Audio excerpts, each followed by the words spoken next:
Assalamualaikum dear students, hopefully you are all fine.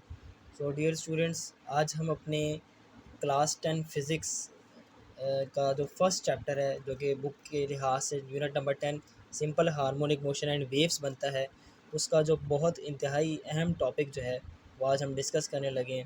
That is simple harmonic motion and motion of mass attach to spring. तो dear student, सबसे पहले हम देखेंगे कि simple harmonic motion जो है ये किस तरह की मोशन होती है। जैसे कि आप जानते हैं, अपनी नाइन्थ क्लास के स्टैंडर्ड में आपने ये बात पढ़ी हुई है कि जो आपके पास टाइप्स ऑफ मोशन हैं उनमें से एक टाइप्स ऑफ मोशन जो होती है दैट इज़ वाइब्रेटरी मोशन। अब जो आपके पास वाइब्रेटरी मोशन है, इसकी अगर हम डेफिनेशन करते हैं तो ये किस तरह की मोशन होती है, इसकी हम डेफिनेशन में हमने देखा था that is to and fro motion of a body about its mean position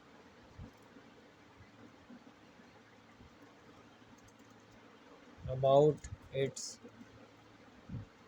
mean position।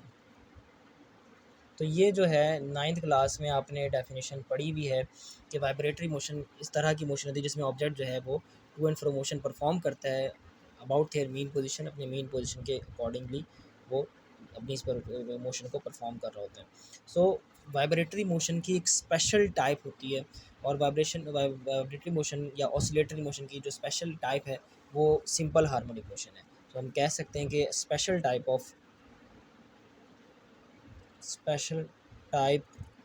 of vibratory motion is SHM, और SHM किसकी एब्रीवेशन है, सिंपल हार्मोनिक मोशन की। So dear student, simple harmonic motion की जो ये definition थी ये आपने पढ़ ली। इसमें आपको पता है कि जो हम वाइब्रेशन के लिए अनदर टर्म जो यूज़ करते हैं उसको हम ऑसिलेशन कहते हैं, यानी कि वाइब्रेशन, किसी भी ऑब्जेक्ट की वाइब्रेशन का जो दूसरा नाम है वो उसकी ऑसिलेशन है। And special kind of vibratory और oscillatory motion is called simple harmonic motion, which is totally the main focus of today's lecture. So student, simple harmonic motion को आपने समझ लिया है। अब सिंपल हार्मोनिक मोशन में, क्योंकि अब हमारा जो टॉपिक है वो motion of mass attach to spring है, तो यहाँ पे आपको नज़र आ रहा है कि motion of mass attach to spring, जिसका दूसरा नाम, इस टॉपिक को दूसरे तरीके से भी पूछा जा सकता है आपके पास हॉरिजेंटल मास स्प्रिंग सिस्टम, यानी कि आपने अगर एक्सप्लेन करना है हॉरिजेंटल मास स्प्रिंग सिस्टम तो वो वही होगा motion of mass attach with spring. तो यहाँ पे आपके पास डायग्राम बनी हुई है, डायग्राम आप सबको नज़र आ रही है। इस डायग्राम में सबसे पहले आपके पास केस ए है। अब देखें स्टूडेंट्स, केस ए में क्या है। केस ए में आपके पास ये आप एक मैस था जिसको हमने एम से रिप्रेजेंट किया हुआ है, और इसको हमने हॉरिजेंटली प्लेस किया हुआ है at the end of point. यहाँ पे आपको नज़र आ रही है इसका फर्स्ट एंड है, फर्स्ट एंड के साथ हमने इसको प्लेस किया हुआ है। ये फिक्स्ड एंड है, ये मूवेबल नहीं है, इसको हमने फिक्स किया हुआ है। वेयर एज जो उसकी अदर साइड है, दूसरे एंड पे हमने एक मैस को अटैच किया हुआ है, और स्प्रिंग के साथ ये सिस्टम आपका मूव होता है। अब स्टूडेंट्स, यहाँ पे आपके पास जो केस वन है, इस केस में इस टाइम जो आपका मैस है ये मीन पोजीशन पे, ये एक फ़िक्स पोजीशन ओ पे है जिसको हम मीन पोजीशन कह रहे हैं, और इस पे तमाम जो फोर्सेस हैं इक्वल टू ज़ीरो आ रही है। तो ये इस टाइम मूव नहीं कर रहा, यानी आप कह सकते हैं कि एक्विलिब्रियम कंडीशन के अंदर है। वेयर एज यहाँ पे आपको नज़र आ रहा है point A and point B, these are basically the extreme position. Mean position के अलावा जो आपको पोजीशन नज़र आ रही है ए एंड बी, इसको हम एक्सट्रीम पोजीशन कह रहे हैं। अब केस ए जो है, जो आपको नज़र आ रहा है पिक्चर ए, इसके अंदर ये मूव नहीं कर रहा, सिस्टम आपके पास बिल्कुल रेस्ट पे है। अब स्टूडेंट्स, हम करेंगे क्या, हम ये करेंगे कि इस मैस को जो कि ओ पोजीशन पे है इसको हम डिस्प्लेस कर देंगे, इसकी पोजीशन को हम डिस्प्लेस कर देंगे बाय एक्सर्टिंग अ फोर्स। इसके ऊपर हम फोर्स लगाएंगे, ओ पॉइंट से हम इसको डिस्प्लेस करके ए पॉइंट यानी कि एक्सट्रीम पोजीशन तक लेके आ जाएंगे। ओ पे हम फोर्स लगाएंगे, ओ से हम इसको फोर्स लगाएंगे और इसे अपनी तरफ यानी ए की तरफ इसे हम मूव करवाएंगे। और इस ड्यूरेशन के दौरान एग्जैक्टली इसमें जो है कुछ ना कुछ डिस्प्लेसमेंट ये मैस कवर करेगा, जिसको हम एक्स से डिनोट कर रहे हैं। तो एक्स इसमें क्या है, आपके पास डिस्प्लेसमेंट है। तो ये जो काम था हमने ए पिक्चर में जो आपको नज़र आ रही है, जब हमने ये परफॉर्म किया तो आपके पास केस बी आ गया। केस बी वो केस है जिसके अंदर जो आपके पास मैस है वो अपनी मीन पोजीशन से डिस्प्लेस होके एक्सट्रीम पोजीशन यानी कि ए पे आ चुका है, और ए पे आने के बाद ये आपको नज़र आ रहा है कि इसकी क्या कंडीशन है। सो स्टूडेंट्स, अब हम कह सकते हैं कि आपके पास जो ये मैस है ये इस टाइम अपनी एक्सट्रीम पोजीशन ए के ऊपर है। अब सी पिक्चर में देखें, सी पिक्चर में अब यहाँ पे केस बी में आपके पास जब मैस को हम ए पॉइंट तक लेके आ गए थे by exerting a force and इसने जो है कुछ कुछ डिस्प्लेसमेंट एक्स भी कवर किया, तो यहाँ पे ले जाने के बाद हमने इसको डिस्प्लेस कर दिया, हमने इसको रिलीज़ कर दिया, हमने इसे छोड़ दिया। अब जैसे ही स्टूडेंट हम इसे यहाँ पे रिलीज़ कर देंगे तो होना ये चाहिए था कि ये पॉइंट ओ पे आके दोबारा रुक जाए, लेकिन ऐसा हुआ नहीं। ऐसा ना होने की वजह जो है वो हम इस लेक्चर के मिड में जाके समझेंगे। अब हुआ क्या कि केस सी में आपको नज़र आ रहा है कि जो आपके पास मैस है वो ओ पॉइंट पे रुकने के बजाय बल्कि आगे को मूव कर गया, मज़ीद फर्दर मूव किया और पॉइंट बी पे पहुंच गया। आपको मैंने स्टार्ट में बताया था कि ए एंड बी जो पॉइंट्स हैं वो इसके क्या हैं, वो इसके एक्सट्रीम पोजीशन के पॉइंट्स हैं और ओनली जो ओ है वो मीन पोजीशन पे। अब यहाँ ए पे जाके आपने रिलीज़ किया तो इसे ओ पॉइंट पे रुक जाना चाहिए था, लेकिन वो रुका नहीं बल्कि आगे को मूव कर गया और बी पे आके वो स्टॉप हो गया। सो स्टूडेंट्स, ओ से लेकर बी तक का भी जो उसने डिस्टेंस कवर किया बेसिकली इसको हम एक्स से डिनोट कर रहे हैं, वेयर एज ओ टू ए वो भी एक डिस्टेंस था, डिस्प्लेसमेंट था, जिसे हम एक्स से डिनोट कर रहे हैं। तो ये आपके पास जो है फोर्स क्या है, एफ जो आपको नज़र आ रही है, पहली फोर्स हमने उसके ऊपर एक्सर्ट की उसको एक्सट्रीम पोजीशन पे लाने के लिए, उसके बाद यहाँ पे फोर्स अप्लाई की मैस ने खुद उसके अंदर, क्योंकि जो फोर्स थी वो सेव हो गई और वो अपनी मीन पोजीशन को क्रॉस करता हुआ एक्सट्रीम पोजीशन पे चला गया। और अब इस मैस की जो है दोबारा कोशिश है कि ये मीन पॉइंट की तरफ मूव करें।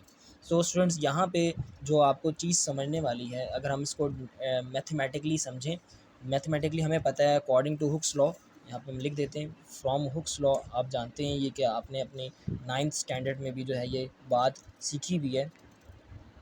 हुक्स लॉ के अकॉर्डिंग क्या होता है जी, आपके पास F is directly proportional to x, यानी कि आप जितनी फ़ोर्स एक्सर्ट करेंगे, जितनी फ़ोर्स की वैल्यू इंक्रीज़ करेंगे, उतना ही ऑब्जेक्ट डिस्प्लेसमेंट कवर करेगा। अब यार एज यहाँ पे जो है ये जो आपको नज़र आ रहा है ये माइनस साइन के साथ, अब इस directly proportional to minus x. अब आपको पता है फिजिक्स में जब भी साइन ऑफ प्रोपोर्शनैलिटी को हम ख़त्म करते हैं तो आपके पास क्या आता है, एफ इज़ इक्वल टू और साथ कांस्टेंट लिखना पड़ता है। इस केस में जो कांस्टेंट है उसको हम के कह रहे हैं और यहाँ पे साथ माइनस एक्स आ जाएगा। अब इसको हम अरेंज करके लिख लेते हैं, F is equals to minus k x. ये आपके पास इक्वेशन नंबर 1 बन गई है। सो स्टूडेंट, ये इक्वेशन 1 जो आपके पास बन गई है, ये इक्वेशन आपको क्या इन्फॉर्मेशन दे रही है, ये बेसिकली एक जो है ये हुक्स लॉ से आपने डिराइव की है, where x is the displacement and F is the force जो कि आपने अप्लाई किया है। और के इसमें क्या है, के इसमें जो है आपको जो नज़र आ रहा है के इज़ द स्प्रिंग कॉन्स्टेंट। जो आपके पास मैस अटैच विद स्प्रिंग है उसमें जो स्प्रिंग कांस्टेंट है वो के से डिनोट होगा, आपके पास के है। अब यहाँ पे स्टूडेंट्स माइनस साइन जो है ये यहाँ पे कैसे आया, इसकी जस्टिफिकेशन को अगर हमने समझना है तो हमें आइडिया होना चाहिए रीस्टोरिंग फोर्स का। सो स्टूडेंट्स, रीस्टोरिंग फोर्स क्या होती है, restoring force is the force which always pushes और pulls the object performing oscillatory motion towards mean position. अब स्टूडेंट्स वापस डायग्राम पे फोकस करते हैं। यहाँ पे जो सवाल था कि हमने इस मैस को डिस्प्लेस किया और ए पॉइंट तक लेके गए, उसके बाद यहाँ पे हमने जब रिलीज़ किया तो इसे ओ पॉइंट पे रुक जाना चाहिए था, तो वो रुका नहीं बल्कि आगे को मूव कर दिया।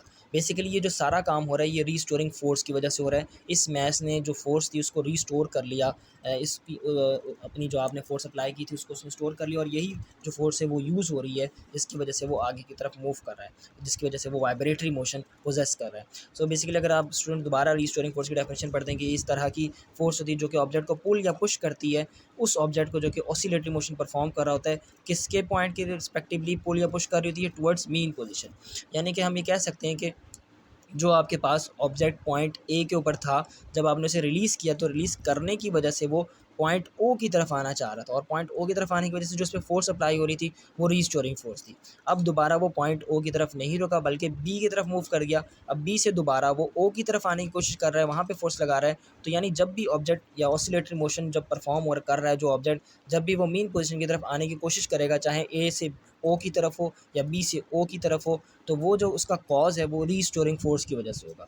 सो स्टूडेंट्स, ये रीस्टोरिंग फोर्स आपको जो है ये पता चल गया, ये इसका बेसिकली मेन कॉज है कि यहाँ पे मैस स्प्रिंग सिस्टम जो है वो किस तरह से ऑसिलेटरी मोशन को परफॉर्म कर रहा है।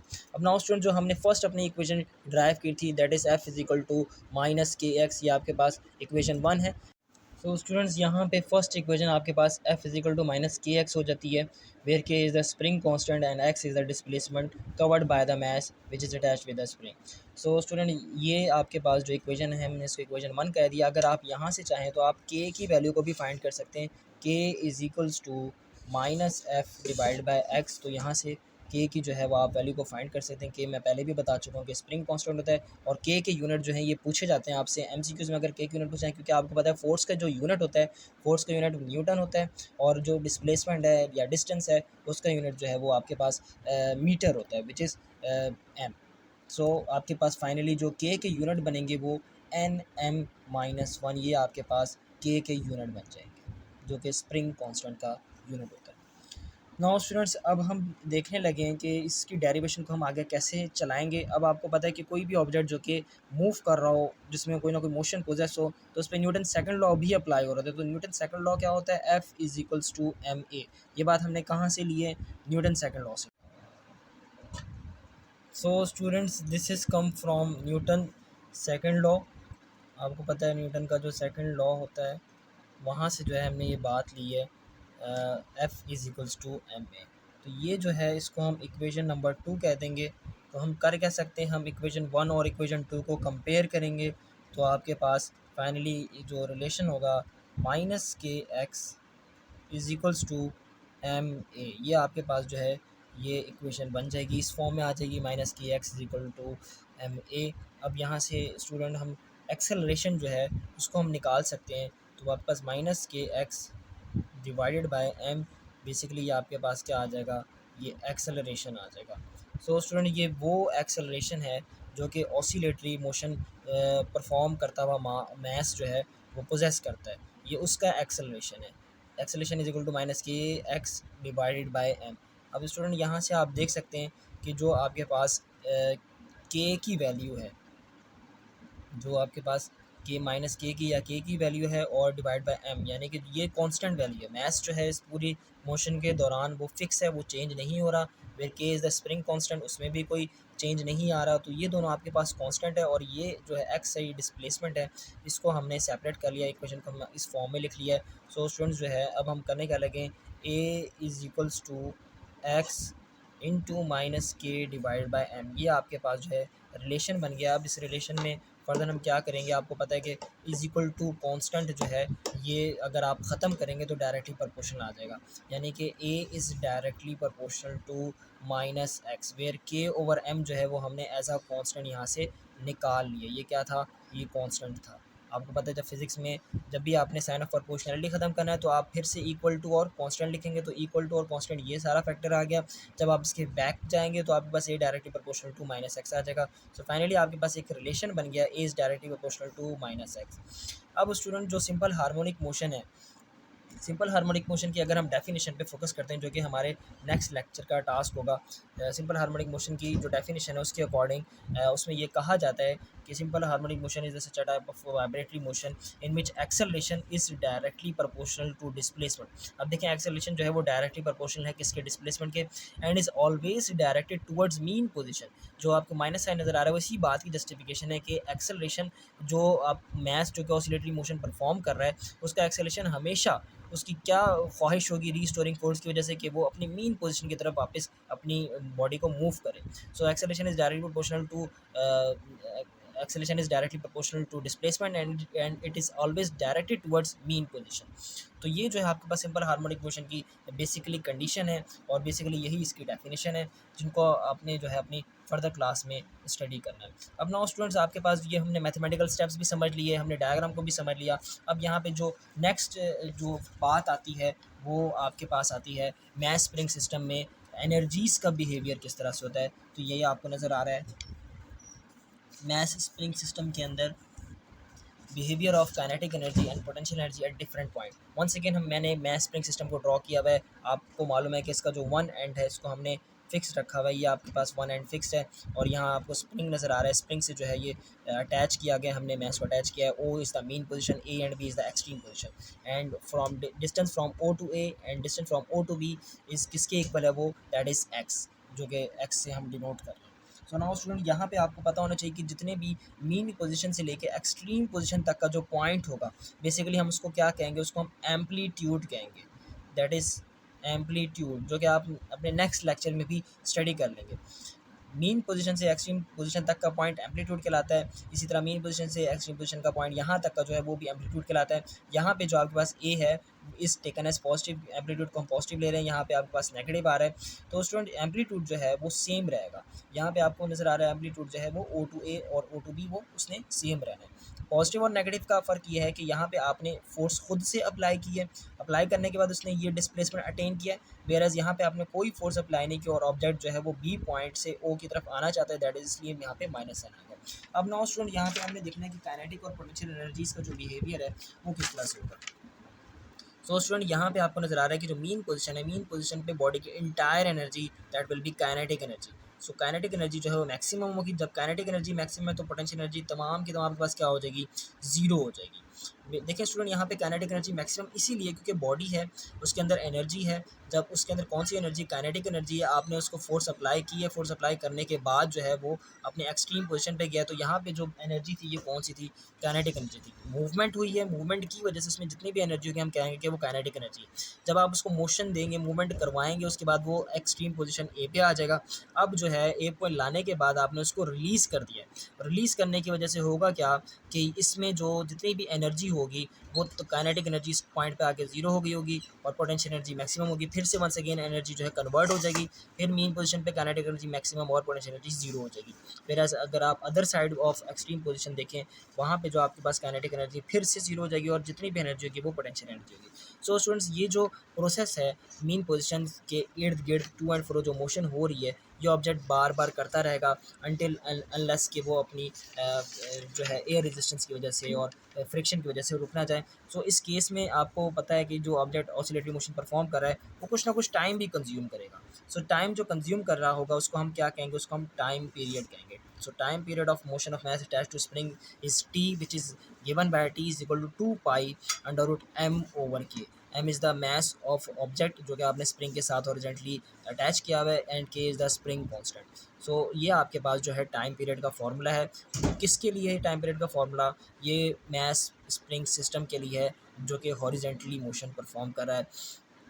आई होप स्टूडेंट्स आपने इस लेक्चर को अच्छे तरीके से लर्न किया होगा, इसे अंडरस्टैंड किया होगा। स्टिल आपको अगर किसी भी किस्म की कोई कन्फ्यूजन है, you can ask, you can comment.